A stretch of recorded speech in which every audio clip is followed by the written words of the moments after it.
The honor's mine, and the courageous folks are faculty and staff here at Christendom, and all of you as homeschool parents. So my wife and I are in year 11 of homeschooling. I should say she's in year 11 of homeschooling, because life is sort of busy this year for those of us involved in the American public square. And one of those, Robert's children, who was homeschooled in our home using Mother of Divine Grace, is here, as Sam mentioned. And I'll talk to you a little bit about his discernment, why he ended up at Christendom, even though I was president of another Cardinal Newman school, very much a peer institution of Christendom and younger. And even though our son's older sister went to a different Cardinal Newman school, she also considered Christendom.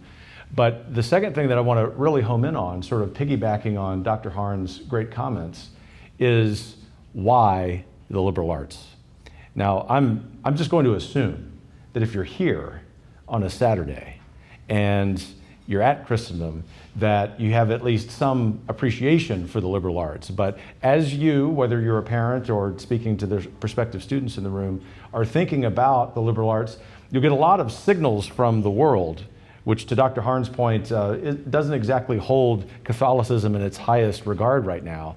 And attendant with that is an attack on what is good and true and beautiful, any institution, but also including the whole corpus of the Western, the Catholic, the Christian intellectual tradition. And so I want to speak to that and maybe offer some unsolicited advice on how to deal with those attacks. And then thirdly, I just want to emphasize something that Dr. Harn mentioned, which is the complementarity of each of the aspects of life here at Christendom. But let me just say it's a real privilege to be here. I think that in a time when in the United States we spend far too much time worried about politics and policy, here we are on the cusp of some important event, I'm told, on November 5th. What's far more important, infinitely more important than politics and policy, is the survival and the flourishing of institutions like Christendom College. And even if I were not a parent, and a very proud parent, I should say, of a Christendom student, I would say that this is an institution that has stood courageously, cheerfully as well, not just for Catholic identity as we understand it as serious Catholics, but as an institution for truth. And I should also say, a Catholic institution that explicitly, expressly says that its students will come to love this country we're privileged to wake up in every day. And sometimes, I don't want this point to be too sharp, but sometimes, as I've discovered in my career in Catholic education, both at the K-12 level and at the higher ed level, that last part, which about loving America, is often forgotten. Not that that needs to supersede our Catholic identity or our intellectual formation, but those go hand in hand. And in fact, that is a perfect segue into what I was going to say about our own son's discernment about coming here. The rule in our house is that our children can go to whatever college they choose, provided it's on the Cardinal Newman list. And secondly, they have to have a very clear, our children have to have a very clear plan of what they are going to do with the degree that they earn. I don't mean that in such a functional, transactional way, but we raise liberal arts kids in our family. We're okay at math and science, but we're a liberal arts family. I'm a historian.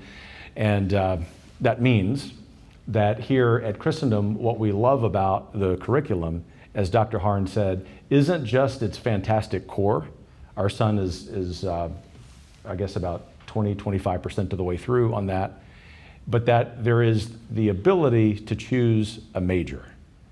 And so as he was going through his discernment and visited a lot of schools that you would recognize, probably all of Christendom's peer institutions, for him on the intellectual formation, that was really important. He appreciated those schools, and I led one of them that simply doesn't have majors, and they have good reasons for doing that. But I'm just going to tell you, as someone who still hires a lot of people, I not only look for liberal arts graduates, also look for very serious Roman Catholics, but don't tell that to anyone in Washington, D.C.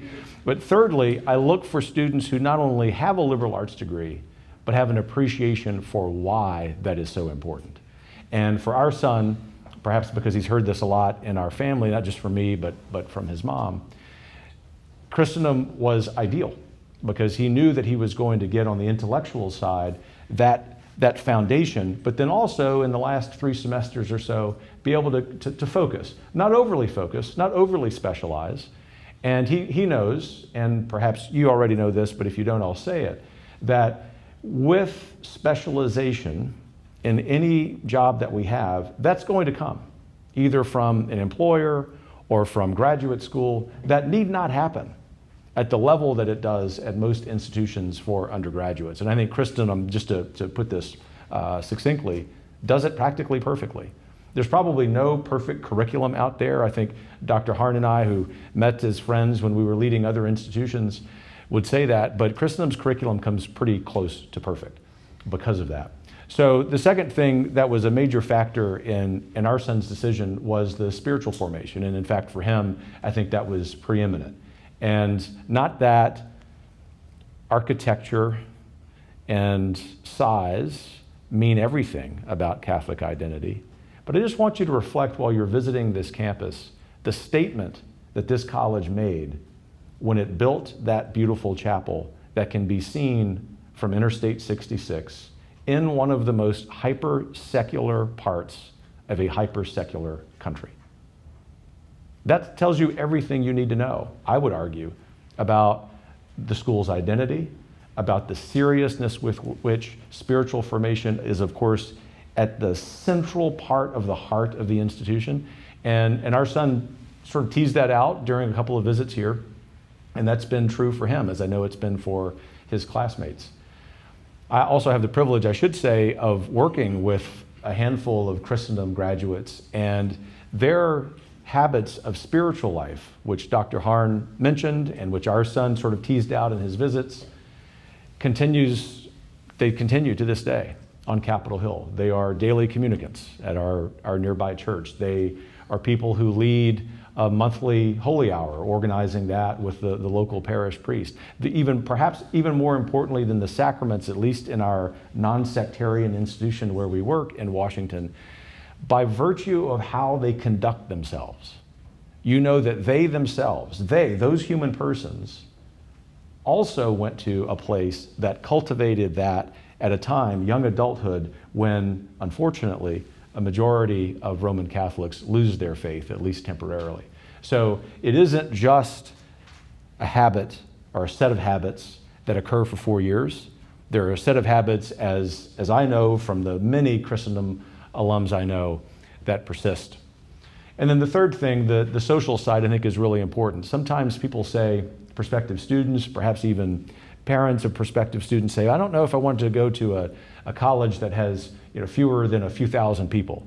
And I would just say, walk around, visit with students. They look you in the eye. The young men shake your hand, as they should. And the young ladies are wonderfully comported and beautiful inside and out. This is the future of what American society ought to look like. And once again, sort of thinking about the balance in the curriculum, the wonderful spiritual life, the social side of Christendom is also balanced, which is to say we are going to be in this world, but not of it. And doing that means that we're going to be seriously Catholic, serious about our studies, and we're not going to be upset about it. In fact, we're going to be the opposite. We're going to be very joyful. We're going to go to dances. We're going to take advantage of the beautiful outdoors in Virginia. The life here for students is tremendous. We know that from our son. We know that from his classmates we've gotten to know. I know that from my many friends and associates who came here. Let me speak a little bit about the liberal arts, particularly if some doubt seeps in. And dads, I'm going to address you, because it's usually dad who expresses most of the doubts. And I'm not exactly sure why, because I'm a liberal arts guy. But I knew this when I was running John Paul the Great Academy and Wyoming Catholic College. It would be dad, totally in on everything else. Spiritual formation, social formation, size of the school, but they would leave homeschool visit day and they would start saying, well, I'm an engineer. Well, I'm an attorney. Well, I'm this, I'm that. All great professions. Guess what? You ought to study the liberal arts in order to do all of those things. I can think of students at schools like Christendom and including Christendom who went on to be great professionals, hyper specialists in the sciences and in math, because they had the foundation and the habit of mind, and let's keep in mind, the habit of character to persist in these demanding fields. None other than the Wall Street Journal, which is increasingly imperfect the older it gets, but still very focused on business, is a huge proponent in the secular world of students getting a liberal arts background. And I can tell you as an employer, including in now my current field of public policy, where you don't necessarily need as it would seem, a liberal arts degree to flourish, we go out of our way where I work to look for students with liberal arts degrees because of their ability to analyze information. And what really distinguishes liberal arts students and students from this college is their ability to synthesize that information and to communicate it. And just on that last point of communication, not just preaching to the choir, but communicating to the broader world. To Dr. Harn's point about St. Thomas, not just studying his writing, but remembering that he was engaged with the world. He was trying to make sense of a world that didn't always make sense. You want to come to a place like this, not only to be nurtured, but you're not being nurtured to go live off in some tiny corner of the Appalachian Mountains. That's not your vocation unless, in fact, here you discern that you want to live that life. You are nurturing that in order to engage the world in whatever way God has called you to do. And I will just be blunt and say, I know a lot of great institutions of higher learning, and they're all recognized by the Cardinal Newman Society. Christendom is the place to be if you want to learn, if you want to grow in your spiritual life, and if, very importantly, you want to use those intellectual and spiritual habits to figure out how in this increasingly challenging American society, faithful Roman Catholics cannot be despondent or despairing, but instead realize that when we come to institutions like this, we can know how not just to engage this broader society, but actually, let's hope and pray, to actually influence it for the better. And so for our son, as he got down to decision day, having visited all of these other places, he decided like the day before. And I said, and so he came in and he told my wife and me that he was coming here. It was no surprise to us. It seemed like such a perfect fit. But I asked him, I said, why did it take you so long? If Kristen was sort of number one at the beginning and number one at the end, he said, I just wanted to make sure. But he said it was as if Christendom in my dreams and in my prayers and in my sort of walking around outside, it was chasing me. It's like it was meant for me and I for it. And of course, hundreds of Christendom students will tell you that as well. Trust, as St. Thomas would say, the nudging of the Holy Spirit. That may happen in the library where we are. It may happen in the chapel. It may happen, as it did for our son, in conversations with students here. Drink fully from the cup while you're here this weekend. And know that being a student here, being parents here, neither of those is transactional.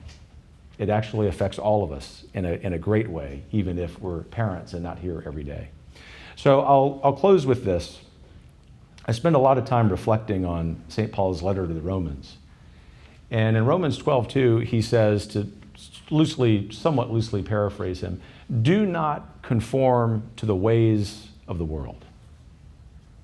Rather, transform the renewal of your mind so that you can come to know the will of God and what is good and pleasing and perfect.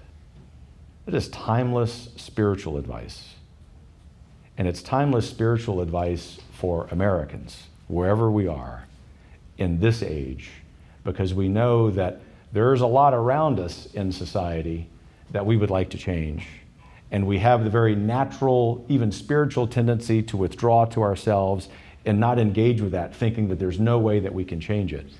And I'm just here to tell you, as a very proud father of a Christendom student, and maybe additional students down the road thinking about our younger children, that there is no other institution that does such a terrific job of heeding St. Paul's message, especially in the 2020s in the United States. So to those of you who are visiting, we are praying for you to make a great decision. For those of you who are here at Christendom, from Dr. Harn to Sam to Tom McFadden, who's done, I think, in the liberal arts world, perhaps the single greatest job of explaining to employers outside our Cardinal Newman world how a liberal arts degree can actually not only allow the individual to flourish, but makes everyone working around that individual flourish as well. Thank you. God bless you. And I will also say, don't be despondent. This is a great country. We have all of the plans we need. We just have to go implement it and trust the Lord and be affiliated with institutions like Christendom. God bless you.